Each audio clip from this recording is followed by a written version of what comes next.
নামাজ পড়ছে একজন ব্যক্তি, সে আল্লাহর সাথে সরাসরি কথা বলছে, তার পাশে কথা বলা জায়েজ নেই। এমনকি নামাজরত ব্যক্তির পাশে কোরআন তেলাওয়াত করাও জায়েজ নেই। আমি কথা কি বুঝতে পারছেন?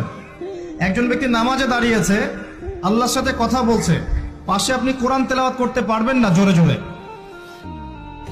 মনে মনে করতে হবে, করতে চাইলে মনে মনে করতে হবে।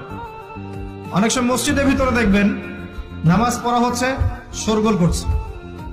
নবী সাল্লাল্লাহু আলাইহি ওয়াসাল্লাম বলেছিলেন, আখিরুজ জামানে, তিরমিজিতে আছে হাদিসটা, আখিরুজ জামানে ইসলামের নামটুকু থাকবে, ইসলামের প্রকৃত বিষয়গুলো থাকবে না।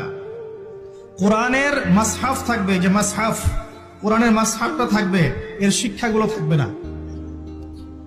মসজিদগুলো হবে চাকচিক্যময়, কিন্তু মসজিদ হবে হেদায়েত শূন্য। আর চতুর্থ লাইনটা আরো ভয়ঙ্কর। 4 নম্বর লাইনে গিয়ে নবীজি বলেছেন সাল্লাল্লাহু আলাইহি ওয়াসাল্লাম, আসমানের নিচে জমিনের উপরে আল্লাহর সবচেয়ে নিকৃষ্ট সৃষ্টি হবেন এক শ্রেণীর আলেম, যাদের থেকে ফিতনা ছড়াবে এবং তাদের দিকেই ফিতনা ফিরে আসবে। তিরমিজির মধ্যে হাদিসটা আছে, যে কোনো আলেমকে জিজ্ঞাসা করেন এটা কোন শ্রেণীর আলেম, এটা বোঝার জন্য আপনার পিএইচডি করার দরকার নাই। যারা দিনকে দুনিয়ার বিনিময়ে বিক্রি করেছে, তারাই সেই শ্রেণীর আলেম।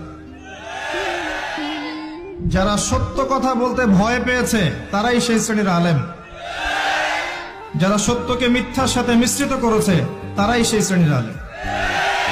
এবং যারা ইসলামের নামে উম্মাকে শতদা বিভক্ত করে দিয়েছে, এরাই সেই শ্রেণীর আলেম।